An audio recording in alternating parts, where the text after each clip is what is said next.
Right, now we're very used to having equations that look like y equals x squared and getting tables of values and squaring all those numbers and plotting the points on a graph.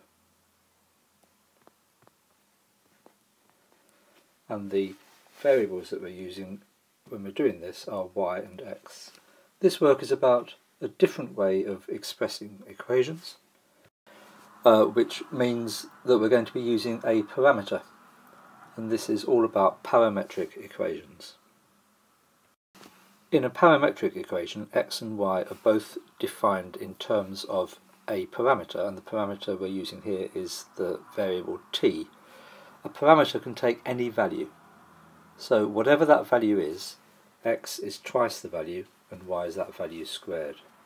So a table would have t and then x and y. So the parameter can take any value, so I'm going to do similar to what I did before. So the parameter can be any value that we've liked. I've gone from -3 to 3. X is twice t, 2 times t. And y is the t value squared. So when we draw the graph, it's still x against y. When x is -6, y is 9. When x is -4, y is 4. When x is -2, y is 1. When x is 0, y is 0. When x is 2, y is 1. 4, 4, 6, 9. So we're getting another parabola. So the parametric equation that we looked at on the last slide was this one: x is 2t, y equals t squared. What's the Cartesian equation of this curve? What's the equation that we would be familiar with, which only involves x and y and no t? The way to work that out is to eliminate t from these two equations. The first equation says t equals x over 2, so substitute that into the second equation.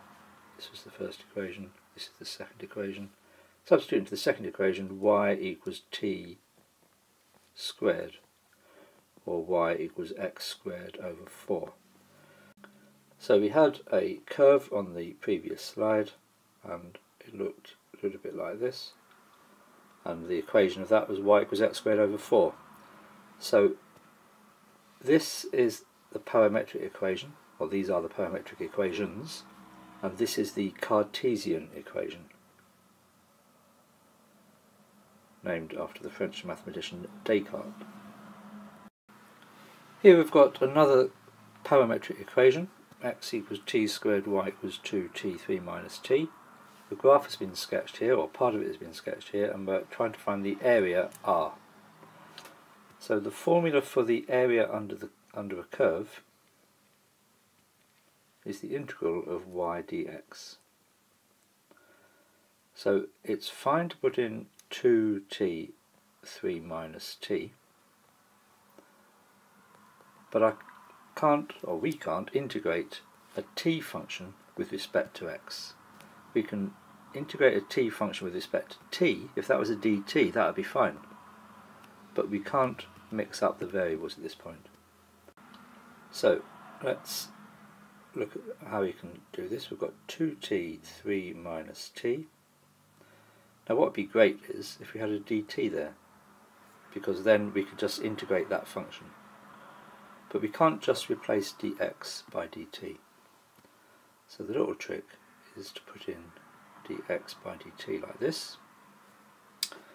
And that's the beauty of the notation. This fractional notation acts as if the constituent parts of it cancel out. So dt divided by dt, that's 1, that's fine. So this does equal that, because the dt's cancel out, just leaving the dx there and there. So what we need to know is what dx by dt is. Well, that's quite straightforward. X equals t squared, So dx by dt is 2t.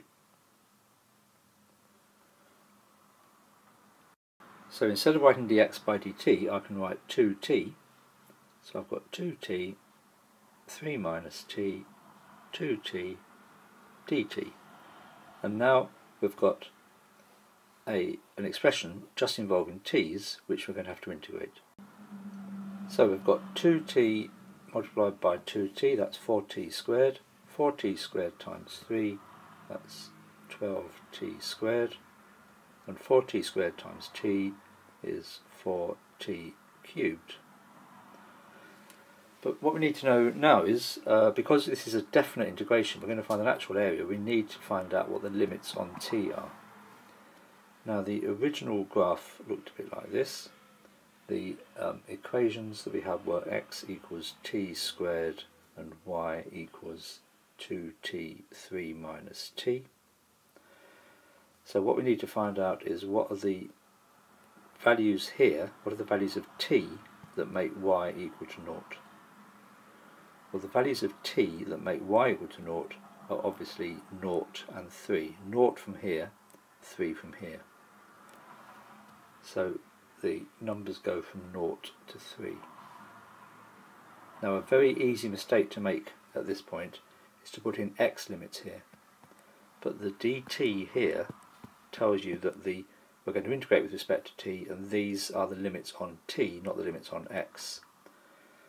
So what we had to do is to find the points where y equals 0. Pretty straightforward from here. T is 0 or t is 3. So it's the t numbers that go here. Okay, so let's integrate 12t squared. I reckon that's 4t cubed. Let's integrate 4t cubed. I reckon that's t to the power 4. And that's from 0 to 3. So I put in 4 times 3 cubed, 4 times 27, that's 108, minus 3 to the power 4, that's 81, minus 0 minus 0, so the whole area works out to be 27.